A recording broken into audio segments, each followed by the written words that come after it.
Olá pessoal, boa noite, tudo bem com vocês?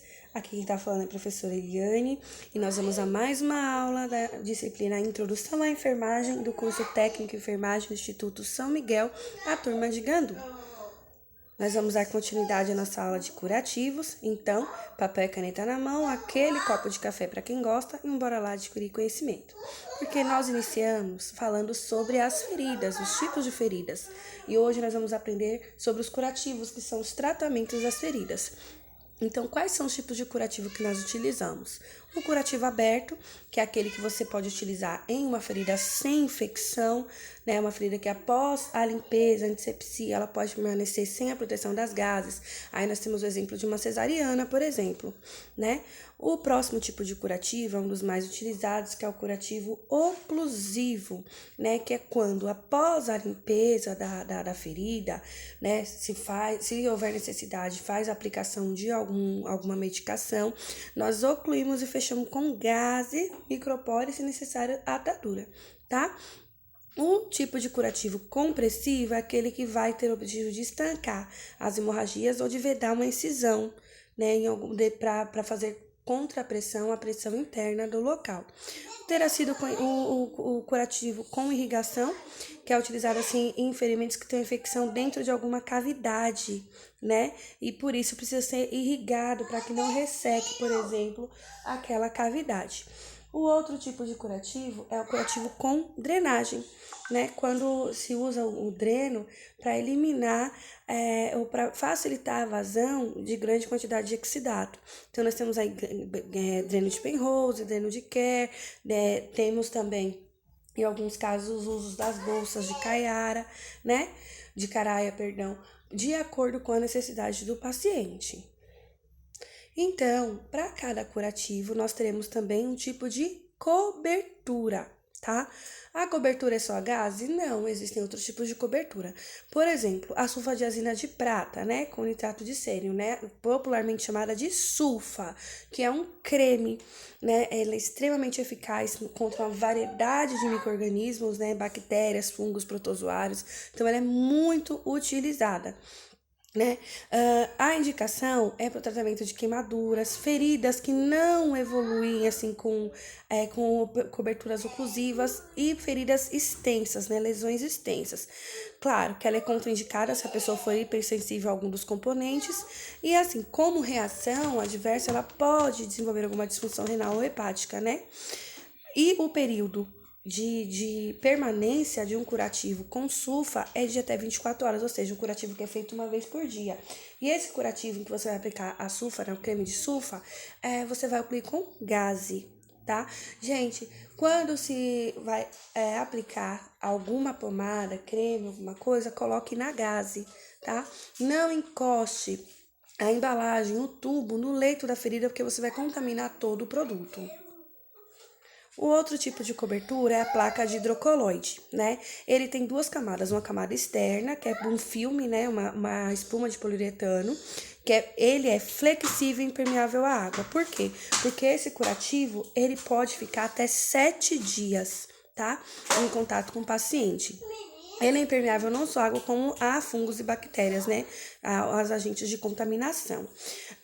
Já a parte interna são de partículas, né, hidroativas com gelatinosas, tem pectina. E essas partículas, elas vão interagir com o exudato da ferida e vão formar um gel viscoso. E, claro, que ele vai ter um odor acentuado também. Aí, o que vai acontecer? Ela vai absorver o excesso de exudato, vai manter a umidade necessária, né? Mas vai absorver aí o excesso, proporciona alívio da dor e vai deixar ali uma temperatura ideal em torno de 37%. Por quê?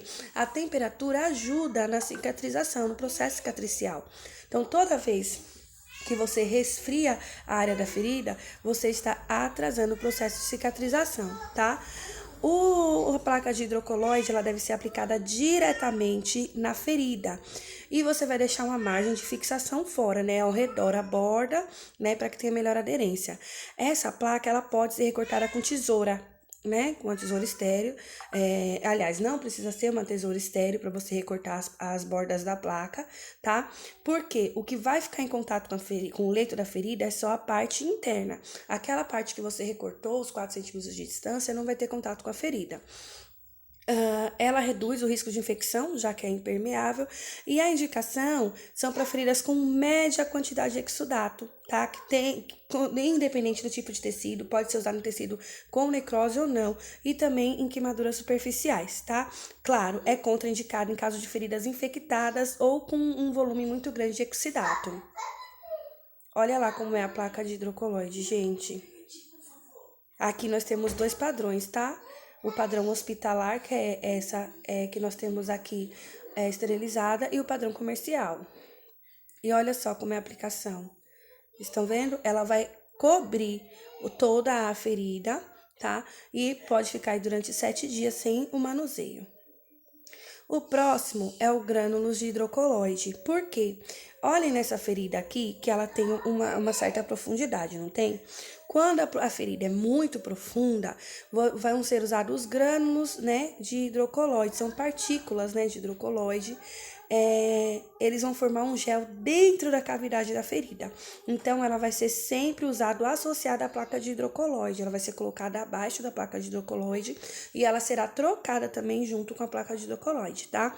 A indicação são para feridas muito profundas, né, cavitárias e lesões de pressão de grau 3 ou grau 4, porque tem uma profundidade maior. A próxima cobertura é o alginato de cálcio, né? Que são fibras de ácido algínico, quase não sai, gente. E elas são extraídas de algas marinhas, tá? A laminária. E contém íons de cálcio e íons de sódio. Ela vem na forma de placa também. E ela pode ser associada à cobertura de gaze. Essa cobertura, nós falamos que é uma cobertura primária. O alginato é uma cobertura primária. E vai precisar de uma cobertura secundária, que é a gaze. Então, hidrocoloide não precisa de uma outra cobertura. Alginato precisa de uma cobertura secundária para protegê-lo, tá? E qual que é a ação do alginato? Ele vai promover a troca de íons, né? A homeostasia. Ele vai absorver o exudato, né? Vai formar um gel ali que vai manter aquela umidade presa, vai promover a granulação, que é a formação do tecido de granulação que vai trazer a melhor, a cicatrização, tá? E faz também o desbridamento se tiver tecido necrótico. O manuseio do alginato, gente, tem que ser com luva estéreo ou com pinças, tá? Ele pode ser recortado, mas tem que ser com tesoura estéreo. Por quê? Porque ele é uma cobertura primária, vai ter contato direto com toda a ferida, tá? A indicação são para feridas infectadas com exudato intenso, tá?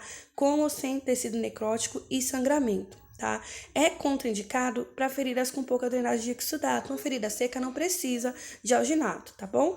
E a cobertura, essa cobertura primária, ela pode ser trocada em até 7 dias, tá? Ou se houver a necessidade, antes. No entanto, a troca da cobertura secundária, que é a gaze, né?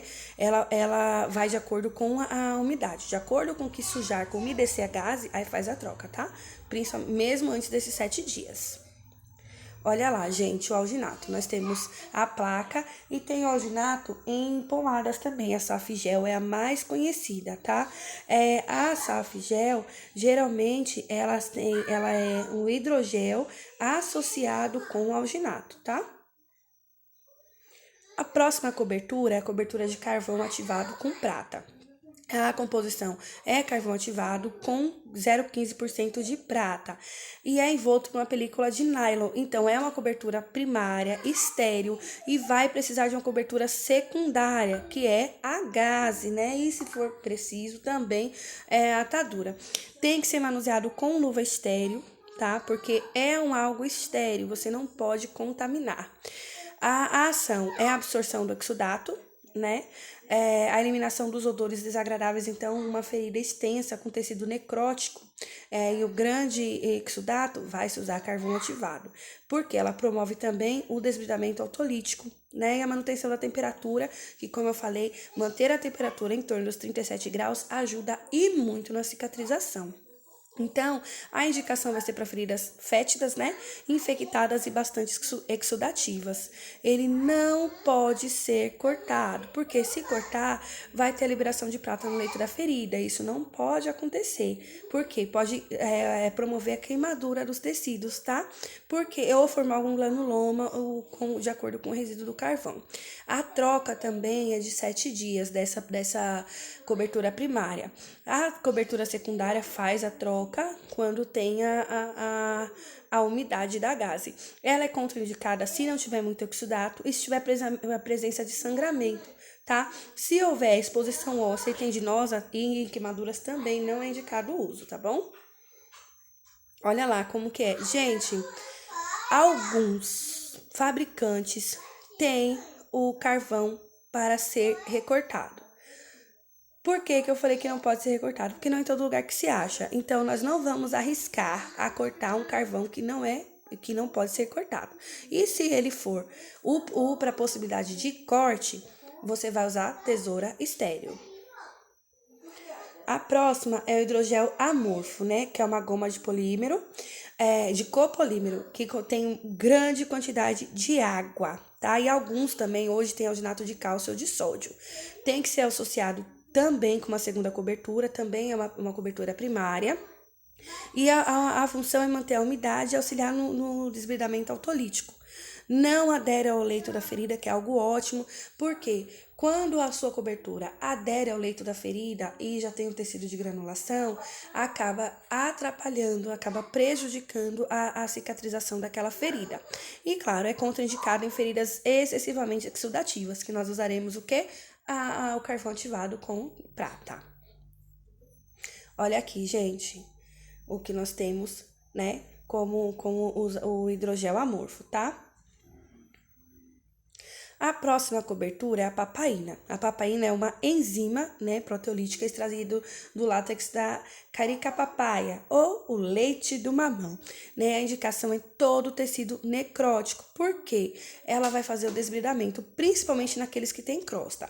A papaína ela vai ser de 2 ou 10%, tá? 10% ela tem uma capacidade de desbridamento maior. O mecanismo de ação é o desbridamento natural. E ela é uma solução preparada de acordo com prescrição médica.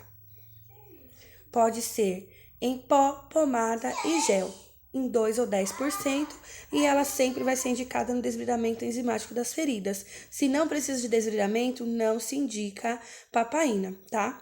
E é claro, não se indica também se houver uma hipersensibilidade à fórmula. Agora, o último, não menos importante, que é o óleo de girassol, ou AGE, o ácido gráfico essencial, né? Ele acelera a cicatrização das escaras e das feridas, né? Previne lesões por pressão também, porque hidrata a pele. E ele é indicado tanto para feridas agudas quanto crônicas e quando ocorre a perda de tecido, tá? É indicado também para as fases de granulação e de epitelização, que para ajudar aí na manutenção do tecido. É rico em ácidos graxos essenciais, como eu falei, e ainda tem triglicerídeos da cadeia média, né? Vitaminas A, vitamina E, lecitina, de soja. Então, ele age na hidratação preventiva e na reconstrução da pele, o que auxilia muito no processo de cicatrização de feridas. Olha lá, o óleo de girassol. Gente, esse aqui é o nosso carrinho de curativo e aqui eu tenho um exemplo de uma bandeira de curativo pronta, uma bandeja de curativo pronta. Por quê? Quando você for para o leito do seu paciente, você deve estar com tudo pronto, porque a partir do momento que você começa a manusear o seu paciente, você não pode...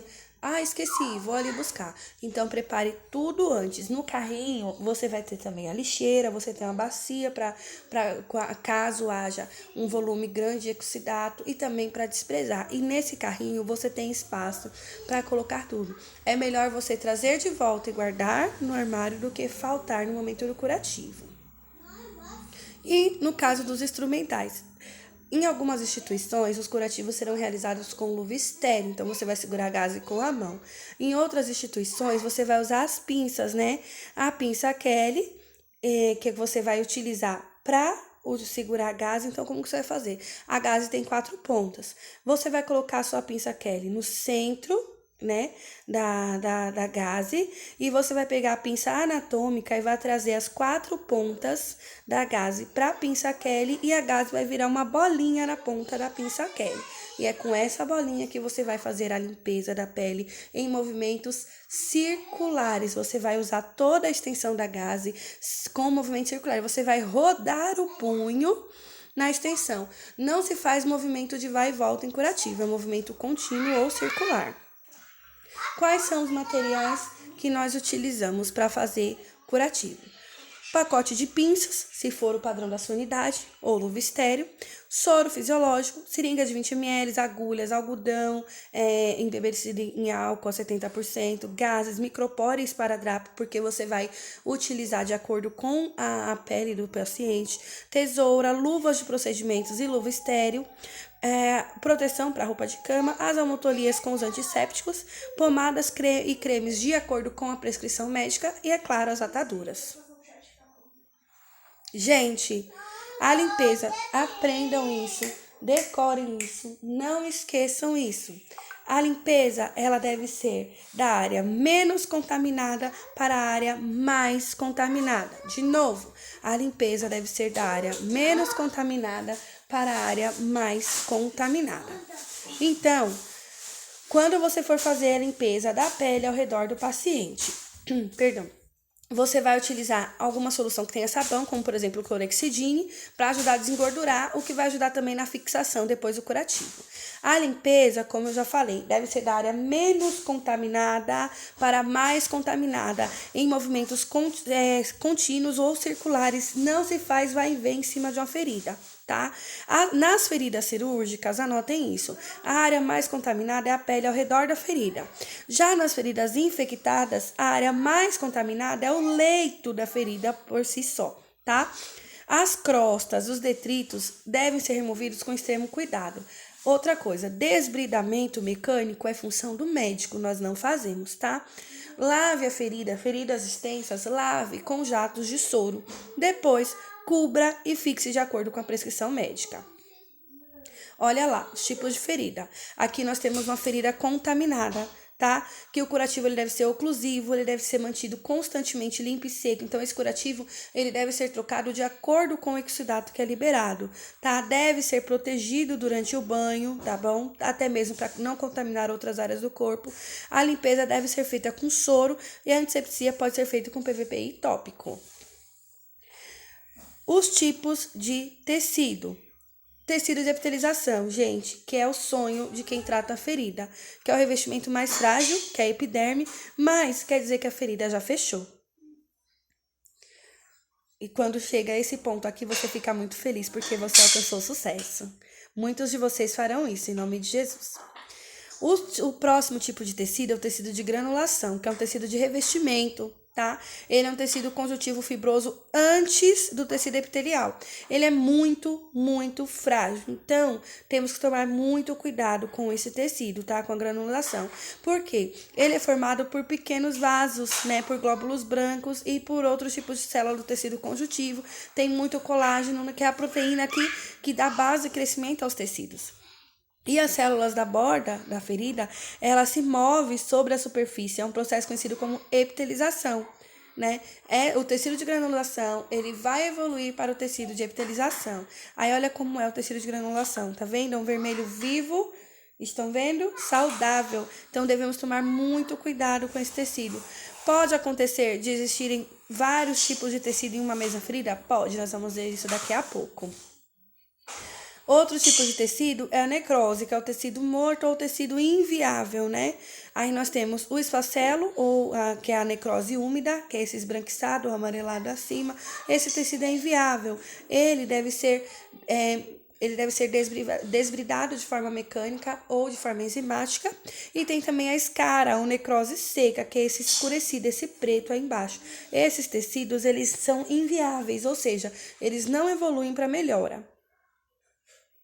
Gente, para facilitar, eu achei essa imagem, acho que fica bem fácil para vocês. A classificação pela cor do leito da ferida. O vermelho, que tem uma aparência úmida, brilhante e limpa, é o tecido de granulação. Ele é um tecido saudável. Ele pode ser hidratado e vai absorver para se recuperar. É uma fase de cicatrização. O amarelo, que tem o material fibrótico, né, tem uma infecção, é o esfacelo, a necrose esfacelo. Ele precisa ser desbridado, precisa proteger o leito da ferida e tratar a infecção. O preto, né, coberto por tecido necrótico, precisa ser desbridado e hidratado. Quanto à ferida, nós temos que observar o comprimento da ferida, a largura e os tecidos. Se tem tecido de granulação, que é esse vermelho vivo, de epitelização, que é a cicatrização já em si, o novo tecido. Se tem necrose, o tipo de necrose. Se tem borda aderida, né? Ou se tem o descolamento da borda, né? Das camadas da pele, da face muscular. Aí nós temos, nesse caso aqui, nós temos esfacelos, nós temos a necrose, nós temos tecido de granulação e temos epitelização. E as bordas, tanto a borda aderida, já com epitelização, quanto a borda descolada. Gente, terminou o curativo? Anote tudo no prontuário, todas as características da ferida, inclusive em relação ao odor, quantidade de exudato, o estado do paciente, os materiais que você utilizou e como esse paciente foi deixado no leito. Certinho, galerinha? Continuamos na próxima aula e dúvidas, chama lá no chat que eu tô esperando por vocês.